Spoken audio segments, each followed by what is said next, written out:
Hey, at the beginning of the video when that ad pops up, I know it can be a little bit annoying, but I appreciate you having some patience with that ad being there. That's one small way that we monetize this channel. It does make a difference for us. Do me a favor, hit the subscribe button and hit that like button. And if you want to make a comment and enjoy this episode and contribute to the conversation, that's fun too. Enjoy the ride. It kind of opens up a doorway so you can be transported, that part of yourself, because we're multidimensional, can be transported into a simulated environment. The programmers will start, in a sense, sending imageries or influences in, assist people in clearing their body physically or clearing their emotions. You know, it's almost like tweaking an android, essentially, because that's what we are, at this stage of our development. We're glorified androids until we're programmed. And even the Jesuits said you're programmed by the age of 7 to 90% of your behavior is programmed. Yeah.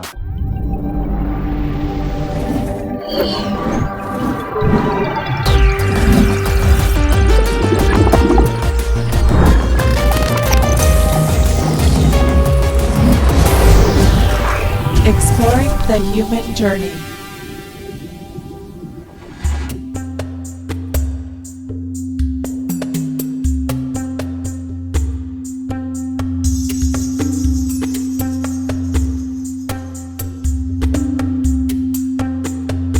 My name is Mark Griffon, and I have been a facilitator to assist people in transforming their lives. I've worked with plant medicine and facilitate that as well. I've incorporated sound healing, tried to provide people with an opportunity to change aspects of themselves and where they're at in their life, as well as even giving them astrological insights as to why they're going through something at that particular time in their life. I would call the bottom line self-actualization, that we are a part of a creative power. We're not a subject of that. We are part of it. We're part of, if you want to call it, a grand experiment of conscious growth. We could say technology is the ladder of evolution right now. It's a ladder of understanding more of what we are, of proving that there's multi-dimensions. These atom smashers in different parts of the world have proven that. Boson particle, for example, they call it the God particle, and then DMT is the God molecule. And so science is helping us validate spiritual concepts. It's making it easier to go to the buffet table of life and say, oh, this represents this represents that, as opposed to just philosophical debate or philosophical questioning. Now it's more established. That's the true nature of science. And so as each generation grows up realizing there's no separation, there's no need to have religious or racial or ethnic identity or even national identity, which we're kind of starting to see, then it says, okay, we're in this together, let's stop spending so much money on military budgets and things like that, and let's try to provide an even platform for opportunity. Hi and welcome. I'm so glad you joined us today. You know how you go through life sometimes and you're looking for a spiritual guide, you're looking for someone to help you navigate. Well, Mark is one such individual. He's been helping people navigate through life, whether it's physical, doing tours in Sedona, or if it's spiritual, helping them on their journey. And I thought how fun it would be, Mark, if we just sat here and we talked to each other and you tell me about your spiritual journey and guiding people. And I just figured it'd be a good opportunity to introduce you to the audience and the work that you're doing in the world. So welcome. I'm glad you're here today. I'll simply say that I don't have a particular view of myself that other people have, meaning I've shown and supported people with transformative experiences, awakening or awareness experiences. When it comes to things like plant medicine, it's self-actualization, that you're more than what you see in the mirror. You're really part of a God type of a collective energy or consciousness. Yeah. And I've been doing it for so long, for decades, that how people view me, I don't really correlate, okay? I don't associate how people view me with how I feel about myself. Well, I think a lot of us can say that. Yeah. People have an idea of who we are and how we come across, and you're like, I don't think I do that. I do want to give you gratitude personally. One of the most transformative experiences I've ever had in my life was that very first ayahuasca ceremony. And it was a different person that facilitated it, but it was in your house in Sedona. And you made that space available, whether you were the facilitator or someone else. And so, wow, what a profound change that's been in my life. I've told this story before, but my journey through my very first ayahuasca ceremony was seeing the red neon writing in the sky, and it said, "Enjoy the ride." And that's been my moniker ever since. And I said to the madre, "What's enjoy the ride?" She said, "David, that's why you're here. You're supposed to be enjoying the ride." And I was like, "Oh, I don't know that I'm enjoying everything." And then she showed me beliefs in blue neon writing, and she said, "What you believe becomes real." And that, for me, has been my most powerful transformation, to give me a guidance, to give me some direction. And after talking with you and getting to meet you a little bit, I think that's something that you're really helping people do, is to learn to navigate this earth plane that we're on, and to get in touch with their spiritual authenticity, whether it's plant medicine or sound healing or nature. Nature's Working with nature. How do you tune in when you're working with someone? What is it within you that helps you tune in to find out who they are? I know you've done millions of physical tours in Sedona, and you've probably become a great judge of who people are. Tell me about that process. Yeah, it's a sense. I maybe use terms of that would be more appropriate in physics, is particle entanglement, the quantum field of a person, the neural net of where how they're attached. And so when you look at, I use that kind of perspective. That way, it's not spiritual. It's just more of a scientific, more of an really objective objective way of examining somebody instead of my psychic or intuitive. Because then people will put you in the woo-woo category and maybe disregard it's also anything. There's a really good reason for doing that, is because when you use your intuition, you're using your references from your past. When you're using psychism, you're also using, it's still being composed of your life experiences, your emotions, where you're at in that particular moment in your life. Whereas if you're just looking at in the sense, the quantum field, the particles that they're really composed of, 99.9% of us is just an energy. Only less than 1% is physical material. Yeah. So I could stop looking at how you're dressed, how you physically appear, which that's really hard, but you have to get there, and just go by that clairsentient type of a sensation, a feeling of what's this energetic field, and that's what's going on in my head when I interact with people. And so when I do that, it's like spontaneous information, spontaneous comments come out, and it just nails people. One of the more unique or specific things that would happen that would be rather consistent was that around my time of the birthday in September, I would get a lot of customers whose birthday would be like 3 days before or after mine. Oh, wow. I thought that was fascinating. And then there'd be other times when I'd tune into somebody, I go,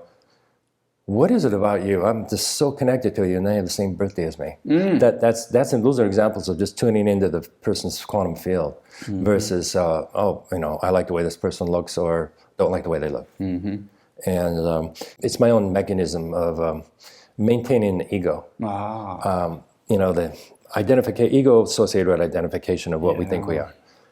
And I listen to and study, in a sense, Buddhist concepts, as well as anything else for that matter. But living in a place like Sedona, you could, especially since the early 90s, you could see the dramatic difference between people that were in spiritual ego versus people that were just being of service. And then those who, as soon as the facilitation was done, they went back to just being a regular person, which is kind of like the way in which I lived. But whenever I would see the ego come in, I would try to catch it right away. We all have ego, we all have the mind. But whenever that kind of builds a momentum of its own, and then you're going to make choices that aren't necessarily best for the people you're around and serving and facilitating. That definitely happens. I've seen it happen with so many people. It's happened with me. So I always try to make an effort that, once that engagement, professional engagement's done, then I go back to being this guy who likes watching football and MMA fighting, or popcorn, some just simple stuff, and going to the gym. Yeah, that's great. I love that, just because it's the real humanness of life. Now, there's a lot of people are like, you got to kill the ego. And I'm like, no, you got to help the ego. The ego is there to give you the container of who you are, but the ego is like a scared little kid that's, It's a survival mechanism. It's that fight or flight. And so I think for me, my whole process of the ego is to get it to understand there's nothing to be afraid of. Everything's all right. You're going to be fine. But the ego is like, there's not enough of this, or I don't get that. Or We all, that is a big struggle. And I just always try to catch it. Sometimes it gets the best of me. Matt Kahn's one of these people I like to listen to. And, love Matt Kahn. Yeah. He said that an overstimulated nervous system triggers the ego. And so go back to calming the nervous system. What would that be? Breathing, it would be exercise, swimming, yoga, being in nature. And I know when I can't do those things, and a whole lot of, in a sense, unstable movements are taking place in life, then that nervous system is it's like a guard dog. It's just looking for any reason to shield itself, or shield the ego. Yeah. So that nervous system is kind of like the base, or the key to staying calm, keeping the mind quiet. And that's something that anybody could examine within themselves. All right. Now, to that point, there's going to be people, myself included, that are like, hey, I'm dealing with anxiety, the times in which we live, whether it's pandemic issues, if it's money, if it's career, things have shut down for some people. What are some things that people can look at and say, how do I give myself that space of calm? You've been a practitioner for a long time. What are some techniques or things that you can give people to help them with that? Number one is getting away from electromagnetics. Tell me more. It's because we got, the 5G network now, and the waves are more condensed. That's why they created that system, so that there wouldn't be gaps. But at the same time, it's just this massive concentration of electromagnetic influences from smart devices, from electrical stuff in general. And I could give people a simple experiment they could do to themselves is, flip the switch on your power in the house for 2 or 3 hours and see how peaceful the house starts to feel. When you get blackout outages in the monsoon season, it's like, wow, it's like, this is the way things used to feel like in the 70s and 80s when we didn't have all this intrusion of these devices. So that's going to, electromagnetics will stimulate the nervous system, the brain's interaction, in a sense, the parts of the brain that... Imagine that's why it's so important to get out in nature and spend a lot of time doing it. So, turning everything off, or going out to remote areas, like in Arizona, it's easy, just go out to the desert. And just being out there for a few hours, you start to see how calm you feel.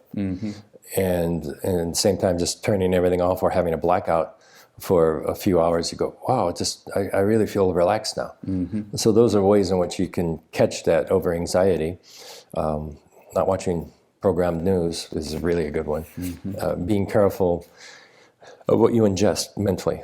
Being careful about what you discuss, how you hold conversations with people, because we all know what it's like to come away from a conversation feeling stressed or drained. Those are simple things. Those things just take a little bit of discipline.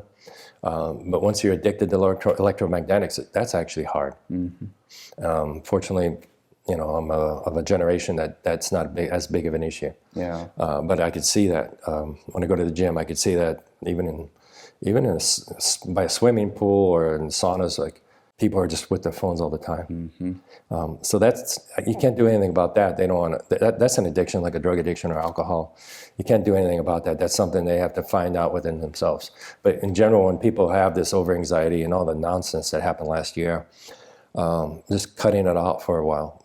Just a half a day or a day. Don't watch anything related to anything, and go back into just being who you are. And then you say, oh, things aren't as bad as I thought, because no one's telling me they're bad, or no one's telling me they're good. That would be the start. And then, of course, people that really want to go deeper with past trauma in their current life or previous lives, for example, then you got to go into deeper, more complex ways of addressing those things.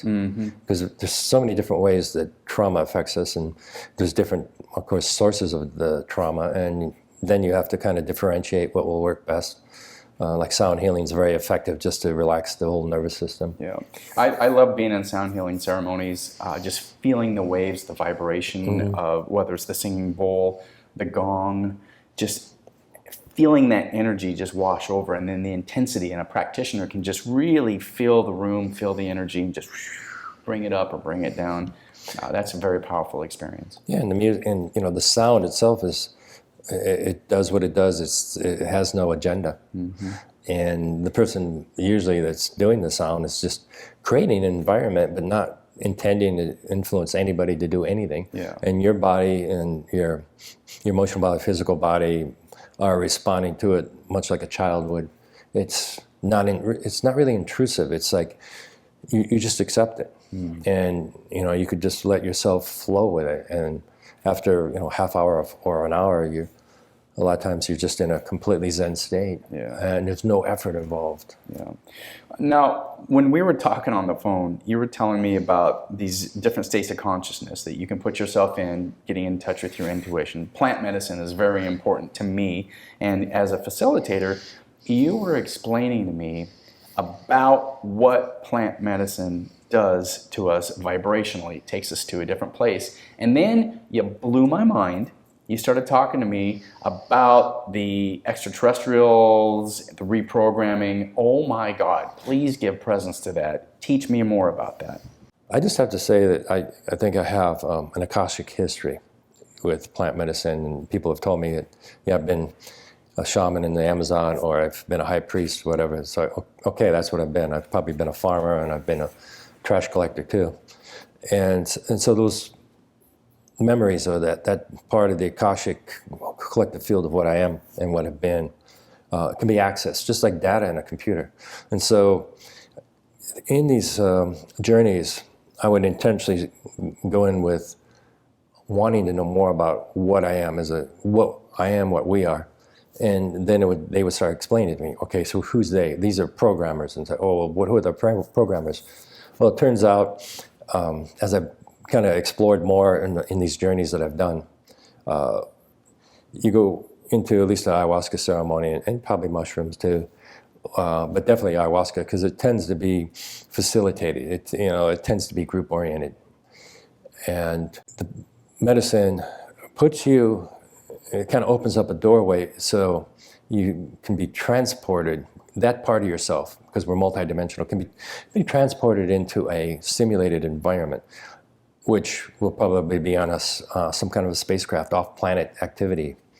And there it's going to be a protected, shielded container where outside influences can't necessarily come in.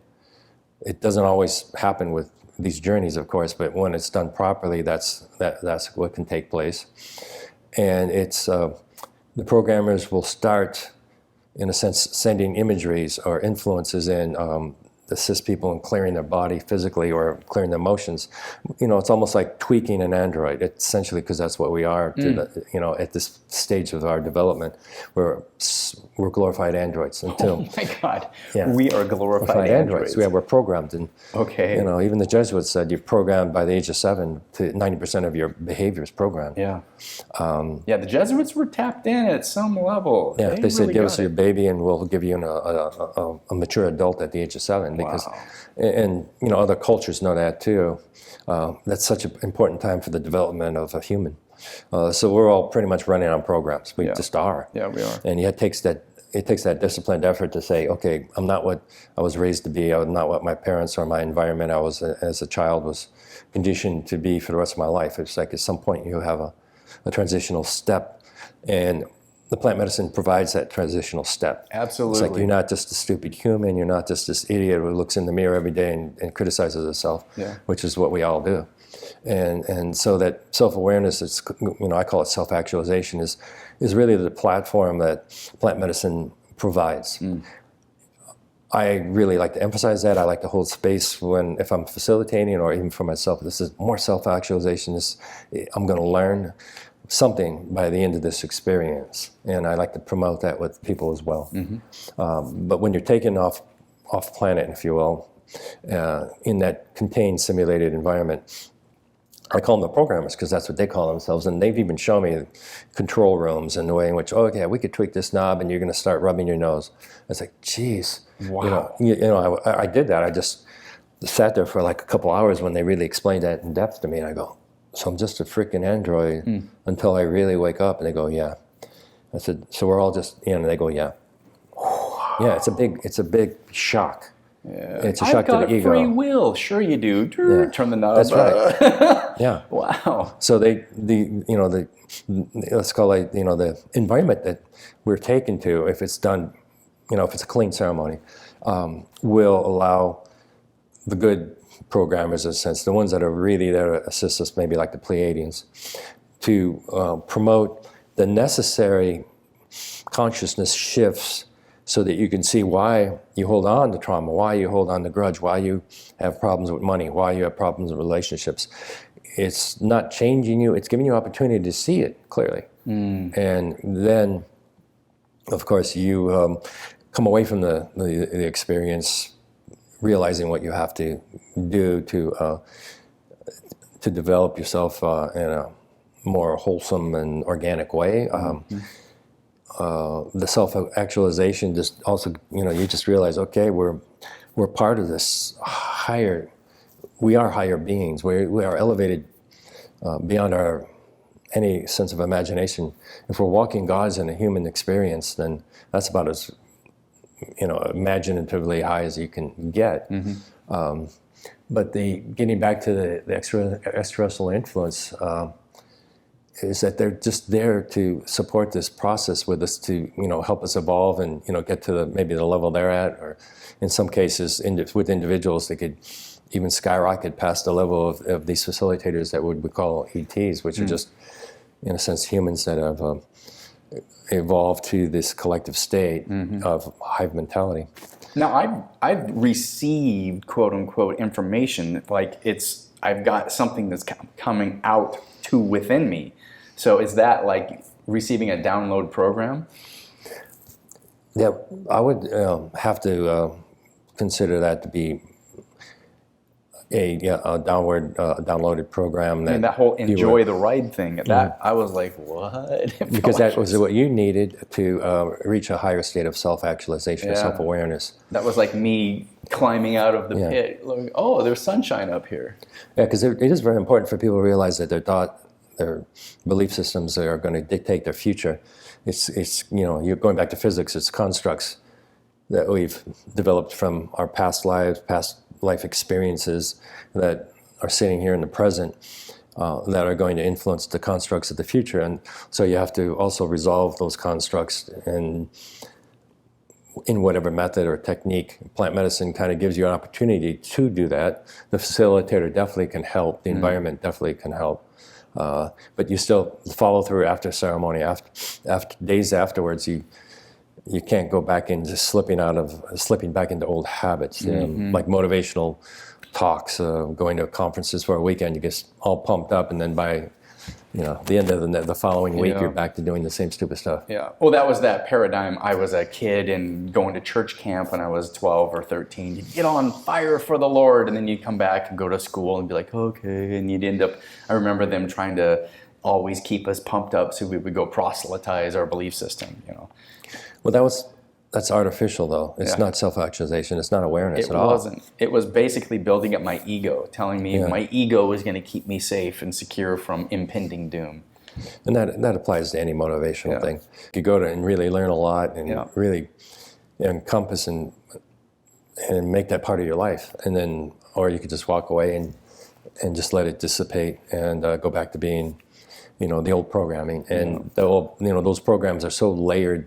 It's so deeply layered in us that only the path to self-actualization which truly give you a chance to see. How subtle, how secretive, how mysterious they can be.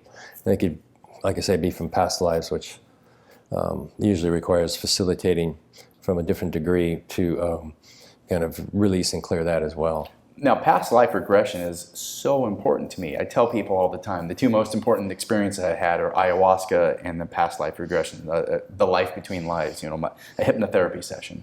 And I have had these experiences where I've seen some imagination, I've seen things, and I've had information, and it always seems to apply. And I feel like the hypnotherapy sessions are my subconscious, things coming up from within. I don't know if I was this thing in a past life or not, but I know the message was real from my current life.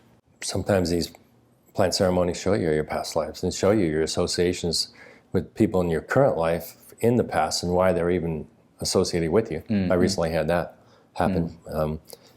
I was married to somebody I was in ceremony with, and it's like, oh, they showed me we were once married. Oh. And that's why we had such a strong connection. It was inexplainable otherwise in this current life. And that happens to a lot of people. And I've experienced that many times. I know it's a past life experience with somebody because of the dynamic that occurs when you first meet them. And we've all had that. Yeah. And sometimes the chemistry is so strong that it's like danger and warning sign that this isn't what you think it's going to be. But it's, from that same, that place of physics again, it's a construct from past, and it still will plague us. It still will haunt us in this current condition. So once again, this self-actualization and self-awareness, realizing we have existed in many dimensions, we pretty much are existing in the past and the present and the future at the same time, as science has proven as well, or at least explained it as well. It can be complicated, and so you just kind of step back and say, well, if I am part of this God experience, then I have to start thinking more like a God, or behaving more like a God. And then, okay, that means judgment about yourself and others. Yeah. I kind of like to maybe use the MDMA, which is the laboratory grade ecstasy, as an example of when you use something like that, you feel perfect and everything in the world feels perfect. And you're accepting of everything, in other words. You're not judging anything. You're not qualifying or quantifying what has occurred or what's going on, and anything you look at, you're fully accepting it. And that's kind of a God state of consciousness, is a full acceptance. That's like being in the present moment, really tuned in. It's so hard to stay present when you're worried about all the things that are in the future or concerned about what you did in the past, and it's really hard to stay present. It's extremely difficult in this country and in our culture right now. Yeah, and plus it's so hard just to be alive. I mean, all of the things it takes to pay bills and insurance and food and whatever, the family and the things. Well, then you start analyzing and seeing ways in which you could manage that better, or you just realize that this is, in a way, it's a sophisticated trap. Yeah. Some books I read, they say we no longer have a slavery system, we have a sophisticated slavery system. And it's like, well, yeah, you can't own property without paying tax. You can't live without paying tax of some sort. Yeah, you're a homeowner, you pay off your mortgage. Go ahead, don't pay your taxes and see who really owns your property. Go buy some food without paying tax. It's kind of gotten out of hand, I guess. But that's where you have to pull yourself back and say, okay, I'm in this world, but that doesn't mean that's really what I am. It's just these are the rules I have to play with. And if you don't like the rules, go somewhere else that you may have a simpler way of living, which I think a lot of people in this country are doing now. And even in country, you could still say, okay, I'm going to be a self-sustaining person. It's just a matter of your personal choice. At some point, do you really want to wake up and go to a job you hate? You figure out a way in which you could do something you love and make a living at it. There's definitely options. It does take discipline. It just takes a sense that self-mastery or getting out of victim consciousness, which we're all programmed to be too. What you say is right. It's tough to be alive at this time, but in the same time, the opportunities for growth are as great as they've ever been. A mixed bag. And you have to just fully realize that's what it is. And sometimes you want to get drunk and have fun. And you say, okay, I'm doing this intentionally because I just need a break from, being this disciplined, freaking self-actualized being. That's so good. There's so much work that we always feel the shoulda, coulda, woulda, I gotta do this. And then sometimes you just want to have a couple glasses of wine and just fucking check out and not have to do this hardcore, search for the quest for my authentic self. That's something I witnessed in Sedona, and I used to maybe be that way more when I was in my 30s, maybe late 20s even, because that was my beginning of studying and learning, and the internet wasn't around then. So it took a lot of discipline to find that information and in a sense practice and work with it. But now more than ever, it's good to have that balance, if you will.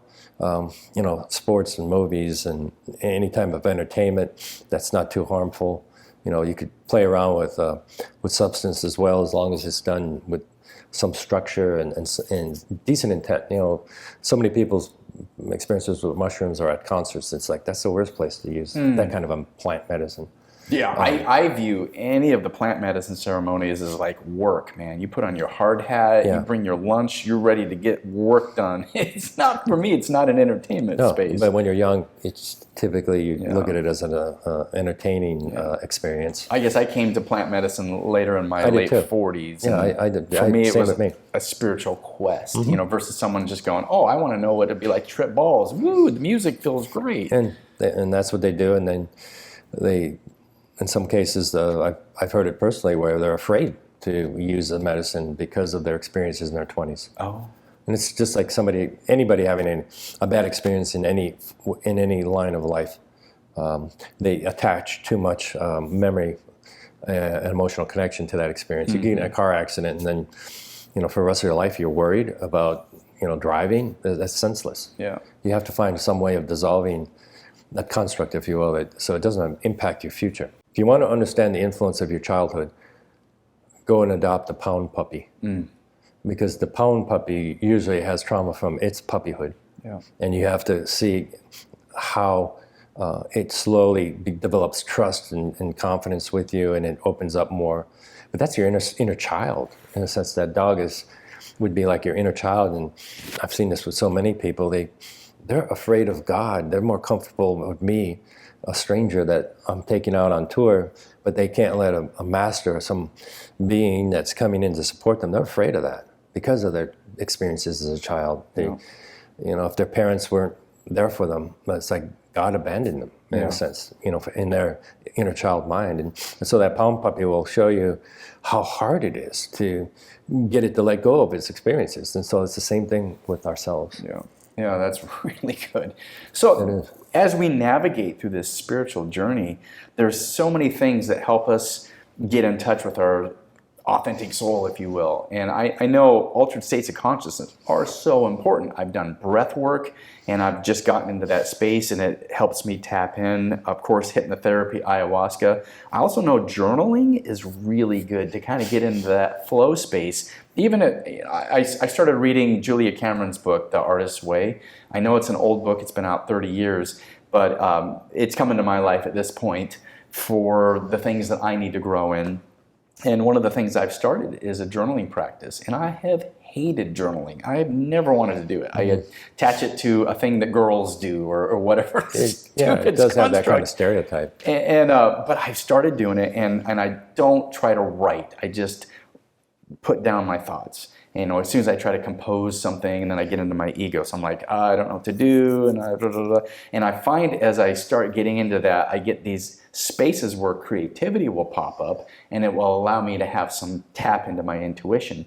So even if it's something like that, that to me is an alternate state that I'm in out of just my normal, I got to go pay a bill, and I got to go do a job, or I got to whatever.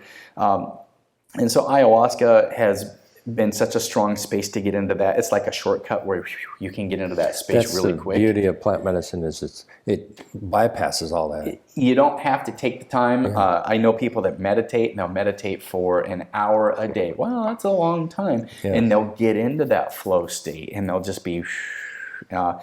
So when I have done plant medicine, I've felt my body go zzz, and I said to ayahuasca, what is that? She goes, that's your vibration changing. You have to raise your vibration to get up to these levels of consciousness so you can receive these messages. And I was like, whoa. Again, that's something that I don't know that came from within me. It came from without me. And, kind of give some context about when you're doing a plant medicine, when you're doing something, how that vibration changes, and then you're able to be open to receive. We'll call it density of thought. And when the example of journaling, it's like it came, the word transparency came up within my thought. Is when you journal, you're being transparent with yourself. Ooh, nobody's going to look at it. It's not going to be judged. You're not going to judge it. It's like you could say, I'm a piece of shit today. And then the next day you go back and go, I realized why I felt that way yesterday is because these conditions were such, and I allowed somebody to judge me, and I've carried it into the way I felt by myself, and which is very common, actually. Yeah. Anybody could say anything to you in passing, and you go, oh, I really am ugly, or I didn't think I was that fat. Yeah, the monkey slinging poo at you, and it sticks. Yeah, it sticks. Yeah. The question you're asked is like, sometimes I go into my journeys with that question, and that's maybe it's the mosaic or the beauty of plant medicine is when you've worked with it enough, you can say, I'm going into this to understand more of this complexity of why I even exist, or how I exist in this realm, in this, we'll call it a simulated environment, which is what physicists call this, what we live in now. Yeah, it's definitely the simulation, I believe. It's a giant video game. And you have more of a developed view, as opposed to, some angel's going to come down and help me heal. It's like, no, I'm going to figure out how to heal myself. Yeah. And vibrations, frequencies, that, science shows, in the water experiments with Dr. Emoto, it's like, you have dense thinking, dense environments, dense food, whatever the density is. It's called dense for a reason, and so it vibrates lower. And as those things change, as you figure out ways in which you could transform it and yourself as well into a higher and higher state of, we'll call it everyday frequency and vibration, people will notice it, of course. You'll notice it within yourself. But in these plant medicine journeys, this low monkey mind part of you, once you understand it's just a monkey mind part of you, you just kind of, like your dog when it's acting up, you just put it in a room, or a kid, you just give it a timeout. I think that's what really happens when you are more of a veteran with plant medicine. It's like this thing, okay, you're not going to be part of this experience, and you're just going to go over there for the next 5 hours. Yeah. And then you feel and have the experience of more of a God consciousness state, or working your way up to that state, because when you get there. It's like when you hit God, like this God conscious level, it's like, oh, I am God. I mean, I know people, I've had that experience, and I know others. And you just sit there going, oh, this is what I read about. Yeah, so I am responsible for myself and my surroundings and what I'm projecting. That religious narrative taught me that I was a victim. It kept me in victimhood. Always, yeah. I'm not God. I'm not good enough to be God. I'll never be God. I'll never be with God, because I'm broken and there's something wrong with me, and I have to have someone else do something for me. Yeah. And it taught me that victim lesson. And part of that spiritual journey for me has been like, oh, no, I am responsible for everything that occurs in my life. And I can choose joy, or I can choose to be living in a state of hell. And so many people stay in those states. Yeah, it's a condition that they're more comfortable with. Yeah. Because victimhood's easy. It's not my fault. I don't have to do anything. All I got to do is call on someone else to come and save me. I think the quote from Neil Donald Walsh was something that's very applicable to working with plant medicine, or doing, the deep therapeutic breath work, anything that pushes you past your comfort zone. Is he says you begin living life when you leave your comfort zone. And so these things we've been talking about are just that, going out on journeys in nature for days at a time by yourself, leaving anything that provides you with your previous sense of comfort, and it's opening up a path, or really a massive gate of newness to come in from any direction, from anyone. And I trained myself to do that. I think anybody who's traveled abroad can relate to that. Yeah. It's like, wow, different culture, different language. It's like I could be anything I want because no one knows me. Yeah. Yeah, I think you've identified for me the biggest challenge I have is to learn to be comfortable being uncomfortable. It's such a challenge because we're trained as Americans to seek comfort. That's what the whole American dream is supposed to be about. Well, my military background, I think, helped that a lot for me. Tell me more. Oh, just being in the military, the nuclear engineer, and you have to do things you don't like doing, and you have to do them every day. And you just you override that sense of discomfort. You override that inner child squawking about being unhappy and being forced to clean or do something that you don't want to do. And you realize it's like that pound puppy, it's like that monkey mind. It's just a part of yourself that you don't really need to allow it to influence you. And I see this all the time as far as my view of people in general.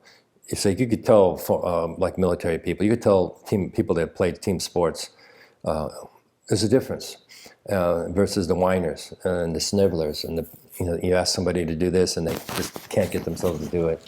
One example of, you can see the difference in training and programming, and then plant medicine people you get plant medicine people together with, not even with the ceremony, but you really can tell there's a different vibration. You could tell they're speaking, conversing from a more profound and deeper place. Mm-hmm. They're not shallow or superficial with the way in which they conduct their lives and the way in which they interact with you. And it's very, very noticeable. And I kind of like playing that experimental social experiment. It's just seeing and comparing those things within my own little mind. Mm-hmm.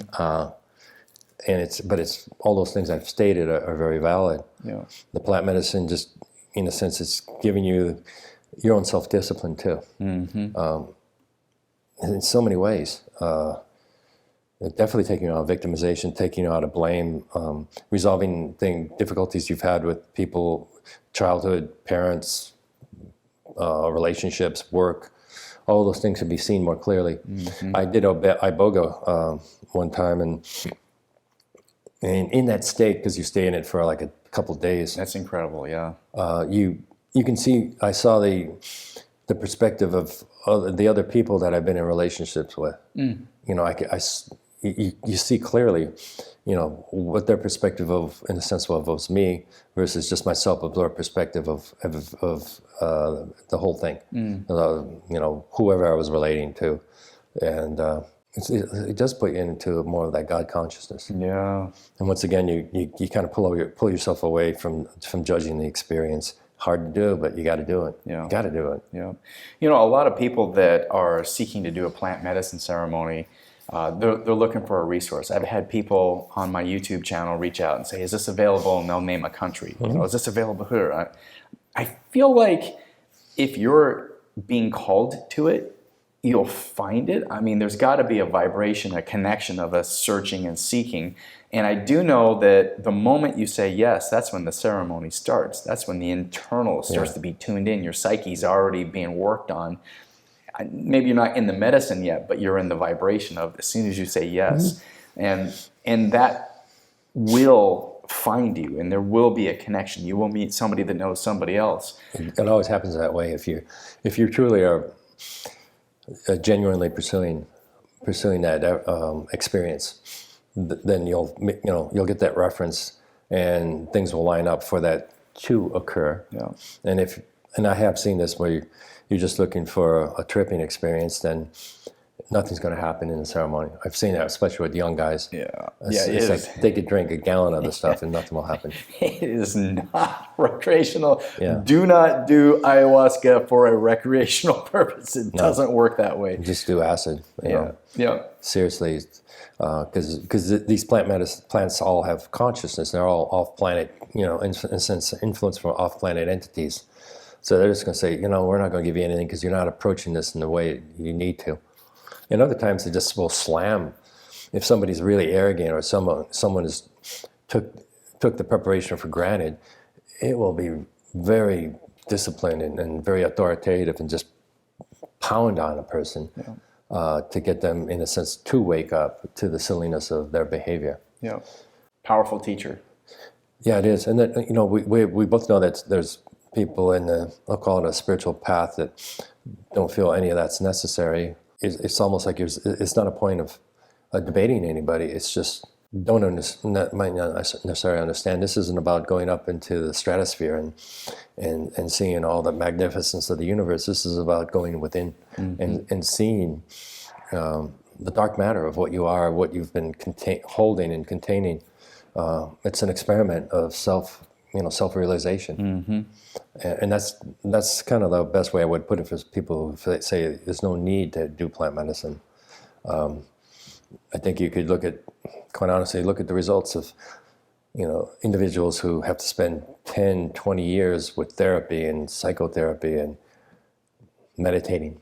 And you could certainly have met all that in one evening with plant medicine. And many who have done it the first time will say, this is like 10 years of therapy in one night. And I say, why not at least give it a try? It is. Yeah. That inner work is so important as a spiritual being.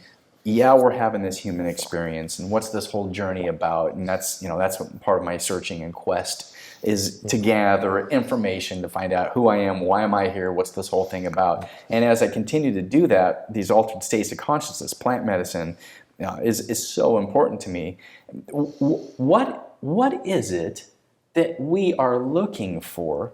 Is it, when you say self-actualization, is it just the realization that we are the creative being? What is that thing that we're ultimately looking for? We could view this as the symbol of coming down a staircase from that state of being a God-conscious being, coming out of the gates of heaven, however you want to look at it. And coming down this staircase with these different experiences. So we've been masters, we've been high priests, goddesses, witches, warlocks, whatever, all these different ways in which the dimensions have been utilized in some form. And so if you want to call it hitting rock bottom, being and coming to a existence at this level, and then realizing we have this trail of our Akashic history to walk back upwards. That's, to me, probably the easiest way of explaining your question. So we know we've been up there. Some part of us remembers and knows that. Yeah. And we're trying to figure out how to get back there. Connecting with the higher self. Yeah. Now, you got to remember, also these steps have to be done incrementally. I've seen too many times people, especially without a weak emotional foundation, think that they could go from here to there. And they fall apart. They have psychological breakdowns, emotional breakdowns, sometimes commit suicide. You probably have heard stories of people that spend years at ashrams and then they come back out into Western society and they just can't deal with it. Yeah. And so those incremental steps are really important. There's no quantum leaping when it comes to going back to these states. So even with a plant journey, you can have that elevated experience and know, okay, I have been there, I know what that's like. But when you come out of your ceremony, I still have to do these steps to get close to where I was at. Yeah. It gives you the opportunity to see your potential. Yeah. And it could also help you create those steps as well. Yeah. Yeah, I love the concept that we are gods and we wanted to play this game for the purpose of play or the purpose of greater understanding of who we are. And so we cast aside our superpower to come and be this finite little being that has a birth and a death. And in between, our souls learn and grow and evolve and so forth. I think it's a much better narrative than, you have one life and then you're judged on how you did on that life, and then there's either punishment or reward at the end. And that to me just is like, such a narrow mindset. Now, I love the idea of us being this multi-dimensional being that has been in all these different spaces and time and places and different planets or different universes. It just makes so much more sense to me that, as a creator being, you get to experience all of this. And then, of course, I get locked into my little ego. I'm David, I'm here, I'm this, and here's my circumstances. And then, it's hard to get rid of that old programming, as we were talking about earlier, and just trying to shed those fears. And I think that's a part of my life, is just to unravel those things that, has been keeping me in fear. And that is the true beauty of working with the plants, is that it does support that process, moving further and further away from the programming and getting more clarity of what you really are about, what you're really meant to be doing. That's my advocacy for working with it in the right way. For anyone who is questioning or is skeptical of the process, because I can guarantee you do a dozen healthy, disciplined ceremonies, you're not going to be the same person. And that could be just in a few months' time, and that's comparison to 10 years, 20 years of plowing through at a snail's pace. That's a lot of wasted life. I feel that you're just in victim, you're in trauma. I mean, you just can't let go of the trauma. You can't let go of these trigger points. Sometimes people want to hold on to that trauma because it's their identity. You know, I had this horrible thing happen, or it's not my fault, somebody did this to me, or, you know, something. That's my victimhood. It's my trauma. I got to hold that. And also just people that constantly talk about their childhood and their past, 20, 30, 40 years in the past. As physics, once again, the example of physics is like you're reliving everything. Your body, your mind thinks it's happening now.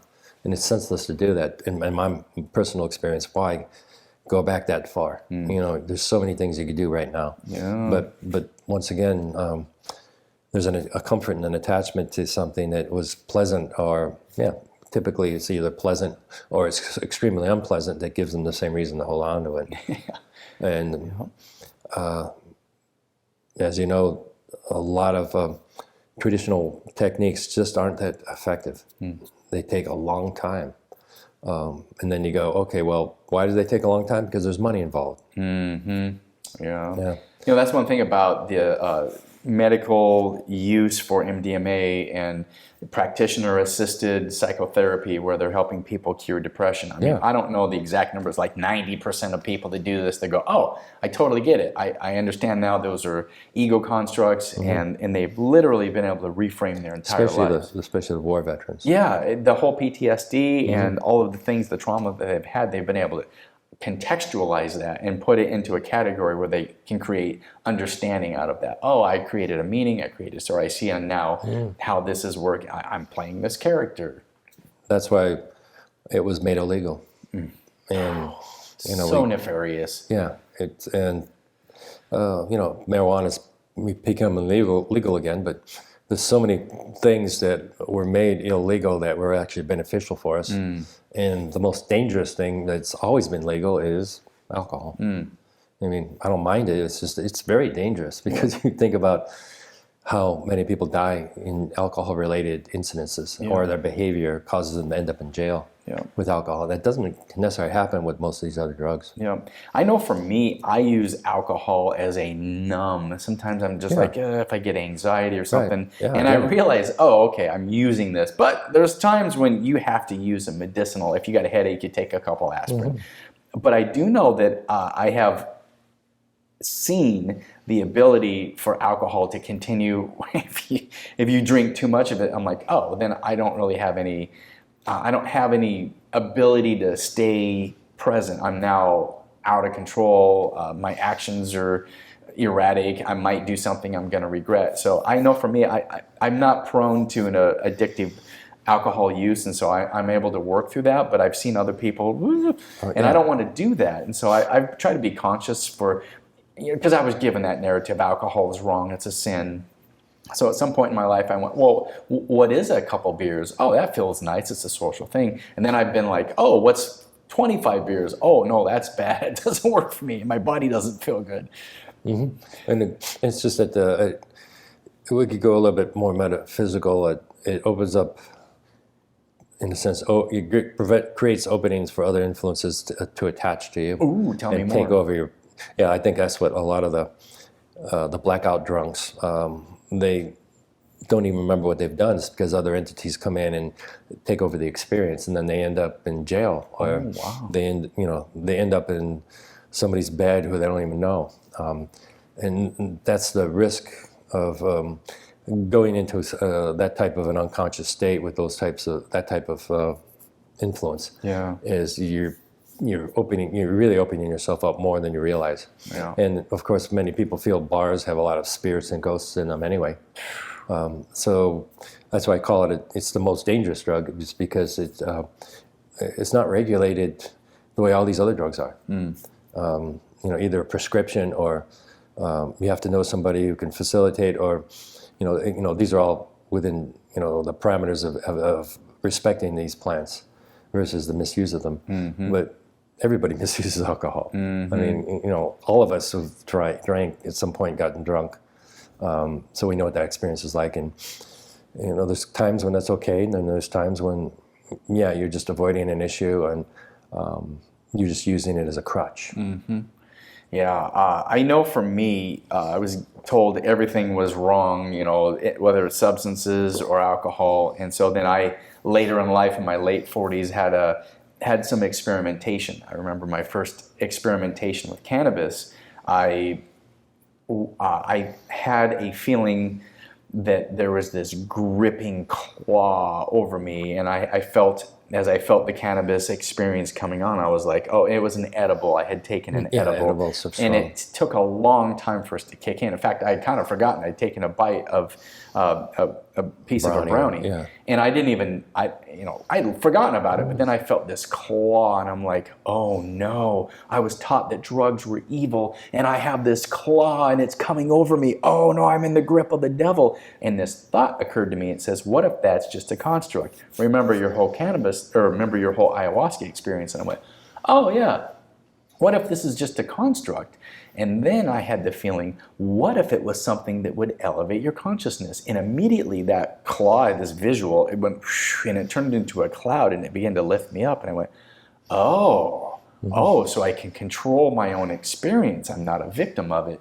Now for me, cannabis I have a hard time staying present in it because it so magnifies my emotions. I can swing super happy or super sad, and I get that. I have these great, and I just turn catatonic. So I know for me, I'm not a cannabis practitioner. I haven't learned to get in that space. But I have family members that are advocates for cannabis, and they greatly love it. But I do know that it is another facilitation of tapping into that intuitive space. And it takes practice to work with each one of these plants, if you will. Yeah. Because mushrooms are completely different than any of these we've been talking about. Yeah. Now I talked to that point because I've had the psilocybin experiences too with profound results. And again, I didn't do it as a recreational. I did it as a spiritual thing. It's much different than ayahuasca, but it takes me to that same vibration. You have to really be mentally prepared because whatever state of mind you're in when you take mushrooms is where you're going to stay for the whole experience. Got it. And it's better to do it in nature, it's as opposed to just inside in a closed space. I think it's partly to see the interconnectivity of everything, the integrated field of everything. Yeah. Once again, it's showing you that a part of you is there in everything and everywhere, so that lessens the sense of identity, the sense of separation even. When trees talk to you and plants talk to you, you go, oh. You feel that. This is like a movie scene. Yeah. Yeah, I had one of my, I think it was either the very first or very second experience with psilocybin mushrooms. I started getting into that downward spiral, and I started getting into sadness and despair. And I saw this golden cloud above me, and I kind of looked up, and I was actually under a tree next to water. And I looked up and saw this golden cloud, and it was, I go back to like ayahuasca said to me, because I felt like it was that same level of motherly consciousness, whatever that thing said to me. You can experience despair as much as you want, or you can choose to experience a different thing. If you want to experience joy, you can do that. And I remember reaching up and trying to touch the cloud with my hand. It was like, oh, I want more of the joy. And it did lift me out of that space. It was like I was able to create that reality. I'm just realizing why your first ayahuasca experience gave you that message about your beliefs, because it foresaw you going in experimenting with other things. Yeah. And so that was like a foundational tool for the rest of your life. Whenever you hit do I go there or there, the despair or joy type thing. We all, I know what that's like. Anytime you wake up, you have a choice, how you're going to face the day. Yeah. And it's a choice. It's a choice. It's a choice. Everything is a choice. This whole experience is a choice. And that is the most beautiful and the most frightening part of the human journey is you get to choose how do you want to frame it. Do you want to be that person that's just super sad all the time and then everybody's against them and nothing works out? Or do you want to be that person that's super excited about life and here's the journey. Man, am I going to create something new today? What possibilities exist today? Yeah. Yeah, I used to kind of be like that in Sedona with the work I did up there. And it was like that was my sense of purpose. And then at some point, that sense of purpose diminished, and I go, I can't do this anymore. It's like something else needs to happen. And I think we all have places and stages in our life, especially as we get into our 40s and 50s, that, there's more to what I'm really meant to be doing. And sometimes you just can't figure it out until you do a journey and get the clutter out of the way, which is why I have recently used it.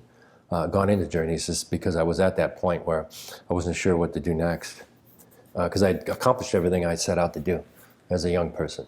So, and many people get to our age, my age at least, they go, well, what's left? What else am I supposed to do? Yeah. And you spend you spend a year or so just being, maybe it's almost like a starting gate. It's like the starting gate hasn't shown up yet for this new experience and adventure. And so you just got to be patient and wait for it. You're speaking to me directly. Nicely done. That's where I'm at in this space in life. I was like, okay, well, what's next? I've done a whole bunch of things. It just goes back to the quantum field and how I would tap into people's quantum fields at the beginning of a tour. Yeah. And I just did that with you. Thank you for that. I had this thought just yesterday because I've made some miscalculations in my life with career and relationships. and on the 3D, I've really messed up a lot. But then I've had this thought, what if on the spiritual level you're scoring 100% and you got an A+ because you're here to experience all these different things in life? I came in to experience business, to experience loss, to experience relationship, to experience loss, to experience new things, to experience interviewing people. And the thought was like, what if your level of experience is absolutely perfect? You got to experience highs and lows. I've had despair. I've had great joy. And that made me feel really good. So now I'm in that space. Okay, well, what's next? What am I creating next? That's because we're adventurous spirits. Yeah. And we just don't like sitting still for too long. Yeah.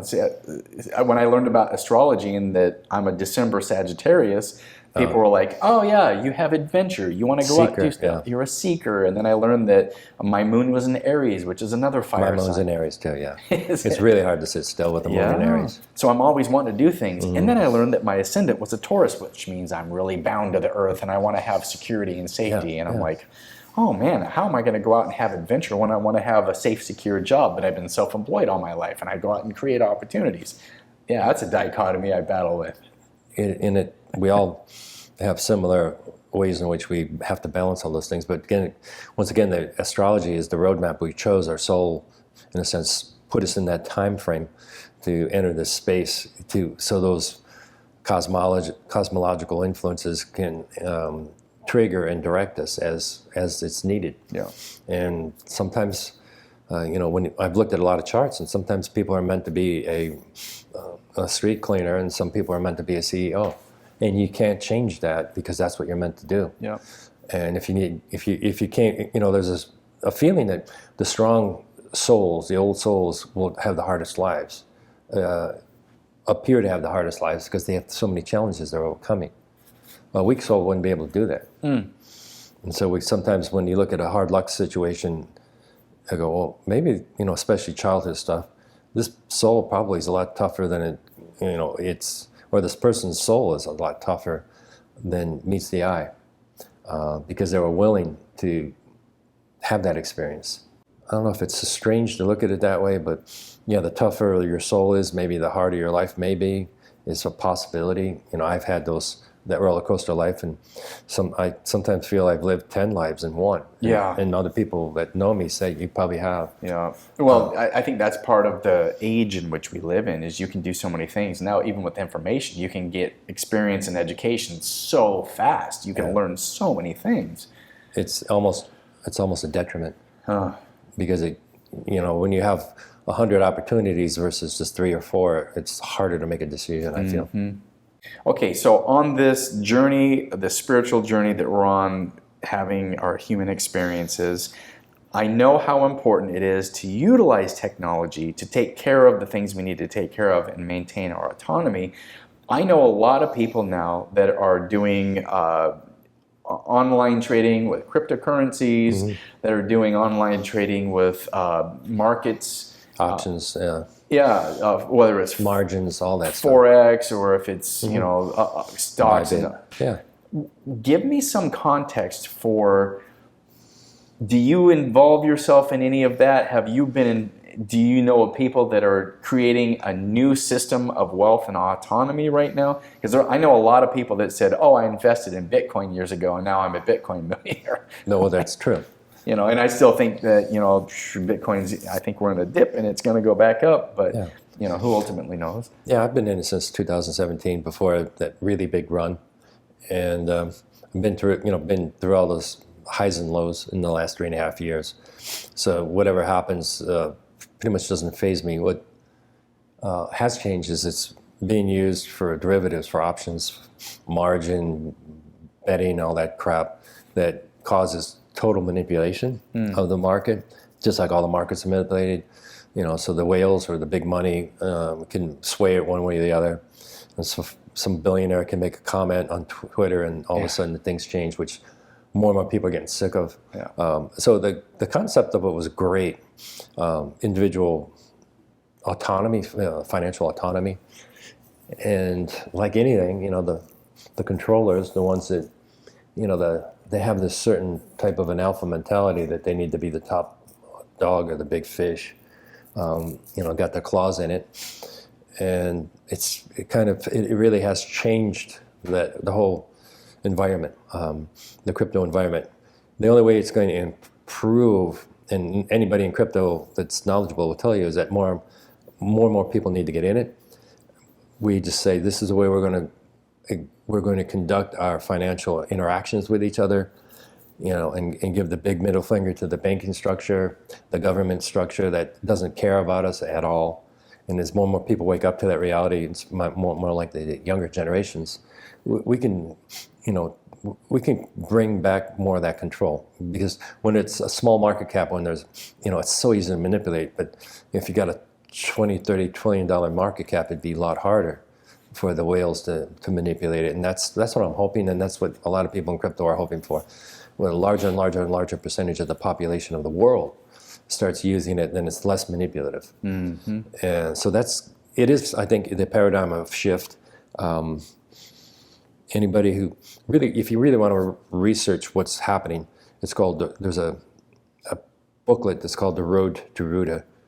Bix Weir, he always talks about it on his YouTube channel, but it was written by the Federal Reserve Bank of Boston back in the 70s. And it shows the collapse of the fiat and moving into a new type of system. And we know the history of fiat currency doesn't last more than 240 or 50 years. We're at that point where across the globe, there's so much debt that there's got to be a transition into something different. And I know because it's come through my journeys, my information I get, that this is the evolution. And hopefully that will prevent the money controllers from having as much influence on our lives as they have had for so long. There's even speculation that, and it's probably it's grounded speculation, that the creator of Bitcoin goes back to the 70s. Alan Greenspan and a group wrote the code, and they had to wait for computer speed to get to a certain level to even introduce it, because Bitcoin was really slow in 2011, 12, 13, 14, 15. I mean, when I got into crypto, it still was a slow process. Now these other coins like Ethereum and then Cardano's are even faster and less energy consuming. I mean, there's improvements. It's much like anything. Bitcoin will be a stored value, and no one will even use it. And these other ones will be the ones that are more like everyday transactions. That's literally what I just heard 2 days ago. Someone said the same thing to me. It's real obvious if you've been following this for a number of years that's the direction it's going. Yeah, because there's a finite amount of it, and as you say, it'll be a stored value. You won't touch it, but yet you'll trade currency with the other ones. Yeah, and so this is it was a really good opportunity. 4 or 5, 3 years ago, for people that had a little bit of resource to suddenly, have a million or multiple millions. Of course, a lot of that was exploited and wasted on silly products, silly purchases that didn't make any sense, but it's the old Lambo thing. But now, I have so many friends, so many people I've talked to and introduced it to that are involved with it. So this exponential increase in its usage is, those who are in it now will benefit greatly. And then others will come in and they'll have less of a benefit. Then others will come in and it'll just be more of a utilitarian functions at some point. But like the internet, when it first started, those who understood what it was going to become are billionaires now. Mm-hmm. And it's crypto's like that. I mean, yeah, there's billionaires already. The people who created Ethereum are billionaires. A lot of these creators of coins would be multi-millionaires or billionaires because of the fact they just have so many of those coins and their value has gone up so much. Yeah. And that's, they created it. There's no reason why they couldn't benefit from it. But it's my personal view is, you could have a dozen people in a small town that hit the gold rush with crypto, and they could change their town if they get together and create projects and businesses. Yeah. And that's maybe the better, the cleaner result of all this is that a lot of younger generational people will have the resource to create these businesses, to create their dreams, which otherwise they'd have to go and schlep through 20 years of working at a job they hate. Yeah. And so it's a personal choice, of course. Take a risk and the rewards will be great. No risk it, no biscuit, as the saying goes. That's right. And I tell people, and I've said this for a number of years because I really reflected on it. I don't have any problem taking a risk and having it not work out. I would hate myself for the rest of my life if I didn't take a risk and it did work out. Yeah. If I knew about this in 2017 and I didn't do anything about it, and I go, I could be financially independent for the rest of my life right now if I had gotten into it then. Yeah. Well, I did get into it then, so, Good. That's beautiful. But I just feel it's the upside is so much more than these drawbacks that we've been seeing. And of course, any new industry, like the internet had its .com bubbles, and it's had these low points, and then it's almost like, okay, this doesn't work, or this isn't the way collectively we want this to function, so we'll let the individuals create something better, which in crypto it's happening, and with the internet it's happening, and then, now we got too much social media, and so it's other platforms are being created where social media isn't an influence. It's just an evolutionary process. Yeah. So there's a lot of kind of dark potential future possibilities.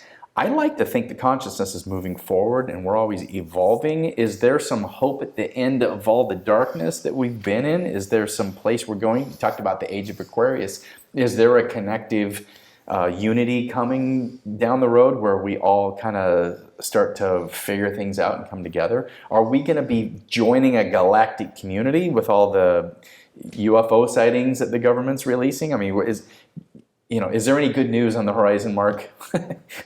The prophecies collectively from a lot of different sources say we're in the 7 years of tribulation. 2027 is the end of it. So I foresee some really dark, tough years. Maybe 3-4 tough years. And it could be, the worst depression in history, which many are saying is going to happen. All it is it's just going to be that time period where you have a blackout, and you just have to sit in your house with a candle. That's the metaphor. It's like, okay, it's time to slow down and evaluate where we are collectively. We have to hit rock bottom in some areas. We have the convergence socially, politically, economically. Those changes are happening all at the same time. Yeah. And it's always going to be a little rough. Our country's history has shown that. But when men are weak, times get tough. And then when times get tough, and this is mankind really. Yeah, when mankind's weak, times begin to get tough. And when times are tough, mankind gets strong. Yeah. And so it's a cycle that we're probably going through again. Yeah. Post-World War II is probably the best example of how we worked through all that and just created this massively abundant society. And now we've gone back to being weak. You know, all you have to do is look at the average American. They're overweight, they're addicted to pharmaceuticals, whatever else, extremely weak compared to other people in other countries. Yeah. As we wrap it up, if there's one thing you want to leave people with today, one message that you want to try to get across to people, what would that be for you? We're here to grow. There's different ways in which we're growing, different purposes that we're meant to fulfill. But always have in the back of our minds, every day you can learn something and grow in some form. Learn to love yourself, learn to accept everything. So how can I grow? How can I be a better person tomorrow, for example? That's probably the best thing, because you're not going to change things by, like I say before, holding a picket sign and throwing a rock through a window and forcing people to think your way. That's bullshit. Is to just change yourself, and then people will want to know what you're doing, because you are radiating, such a stable brilliance of what you really are. And nobody's going to force another person to change their mind unless it's a manipulative narrative, and those are weak-minded people to begin with, if that's effective. So that would kind of be in a nutshell what I would suggest. Growth, learning to love ourselves, and once you love yourself, you can start loving other people. It doesn't work the other way around. You can't love somebody else and then expect them to love you. Mm-hmm. Mark, I appreciate your wisdom. I appreciate your human journey that you've shared with us today. And as we continue moving forward through all of these experiences, I feel like you've helped me a little bit today. You've given me some more ideas and resources and tools. And so for that, my friend, I say namaste. Mm-hmm. Thanks for joining us here on Exploring the Human Journey. You can find us as a video on YouTube or listen to us as a podcast.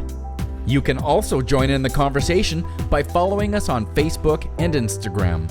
For more information, go to the website at exploringthehumanjourney.com.